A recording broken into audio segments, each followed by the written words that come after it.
अब केवल माने क्या? केवल के भाव को कैवल्य कहते हैं। केवल माने जैसे 100 रुपया मात्र, 100 रुपया केवल माने 1 पैसा ज़्यादा नहीं। इसी प्रकार से केवल यह शास्त्रीय शब्द है।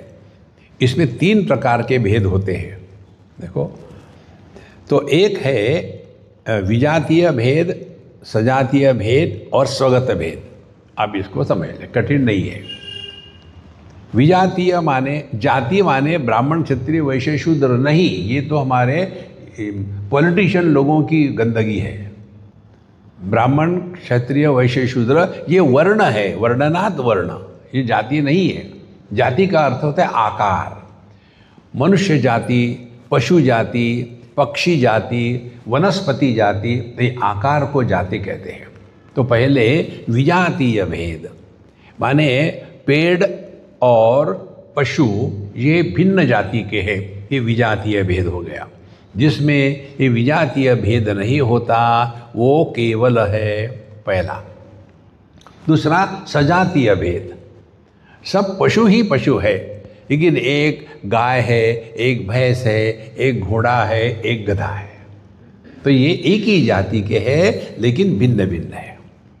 तीसरा आता है स्वगत भेद, जैसे एक ही गाय है, उसके जो सींग है वो उसके पैर नहीं है, पैर है वो उसका पेट नहीं है, पेट है वो उसकी दुम नहीं है। माने सभी प्रकार के भेद जहाँ नहीं है उसको कहते हैं केवल।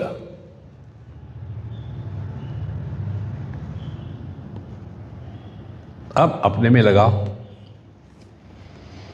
हाथ पैर नहीं है, पैर सर नहीं है, सर नाक नहीं है, नाक कमर नहीं है, स्वगत भेद। उसके बाद हम बाकी पुरुषों से अन्य है। तीसरा, हम पशु पक्षियों से अन्य है। ये सभी के सभी भेद जिसमें नहीं है, किसमें नहीं है? हम इस समय जिंदा है, लाइफ। देखो, ये अपने स्वरूप को पहचानना यह अध्यात्म है। देखो कैसे अनेकता से हट करके एक की ओर चलना, इसको कहते हैं अध्यात्म। अब अनेक क्या है? अनेक विषय है। अनेक विषयों में से एक विषय को पकड़ो, रूप रंग पकड़ लिया, तो रूप अनेक है, रंग अनेक है। अब ये देखें कि ये रूप रंग को कौन देख रहा है? दृष्टि देख रही है। तो करना क्या है? रूप रंग से हटे और दृष्टि के पास आ गए। माने क्या? अब रूप रंग के द्वारा हम प्रभावित नहीं हो गए। फिर हमने अब 5 इंद्रिय है, पांचों का आधार एक मन है, तो हमने अपने इंद्रियों को जीत लिया। अब हम अपने इंद्रियों की गुलाम नहीं है, तो कहाँ पहुँचे? मन में पहुँचे। अब मन में सुख दुख राग द्वेष इनका तूफान है। अब हम सुख दुख राग द्वेष उससे हट करके आ गए अपने पास। सुख आया तो सुखी नहीं, दुख आया तो दुखी नहीं, गुस्सा आया तो गुस्से वाले नहीं, और शांति है तो शांति वाले नहीं। क्योंकि जो मैं है यह हमेशा नहीं रहता। जागृत अवस्था का जो मैं है वो सुषुप्ति में कहाँ जाता है? तो हमने इस मैं का त्याग कर दिया और वापस अपने पास आ गए। इसमें कोई भेद नहीं है। यह जो अपना स्वरूप है, इसको जब तक हम पहचानेंगे नहीं तब तक के अनेकता में भटकते रहेंगे। और इसको जीवन में, इसी जीवन में पहचानना है। तो यही हमारा अंतिम जीवन है। फिर पुनरपि जननम पुनरपि मरणम ये चक्कर नहीं है कहीं भी। देखो, नहीं तो वही बताते हैं जैसे भगवद गीता में बताते हैं कि देहिनोऽस्मिन् यथा देहे कौमारम यौवनम जरा तथा देहांतर प्राप्ति धीरस्तत्र न मुह्यते। बड़े सुंदर चित्र निकालते हैं। एक छोटा बच्चा पैदा हो गया, फिर वो बड़ा हो रहा है, फिर और बड़ा हो गया, फिर और बड़ा हो गया, फिर सीधा खड़ा हो गया, फिर ढुकने लगा, फिर वो मर गया और फिर दूसरे देह पे। ऐसा नहीं होता।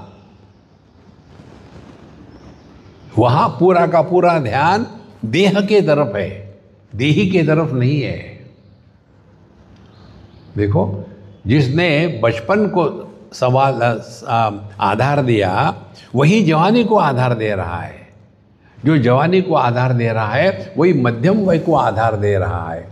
जो मध्यम वय को आधार दे रहा है वही बुढ़ापे को आधार दे रहा है। हम कहाँ पैदा हुए, हम कहाँ बढ़े, हम कहाँ बूढ़े हुए, लेकिन बूढ़ों लोगों का ये दुराग्रह होता है। देखो, सभी बूढ़ाओं की एक ही कहानी है, I don't feel I am old. You cannot, क्योंकि आप देह नहीं हो। देखो, तो ये जो अपना स्वरूप है, जो सबका आधार है, जैसे सभी रूप रंग का आधार दृष्टि है।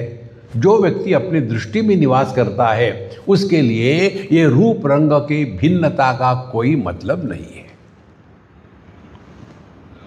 देखो, इसीलिए अपने जो मंत्र है ना, एक एक को ठीक से चिंतन करो।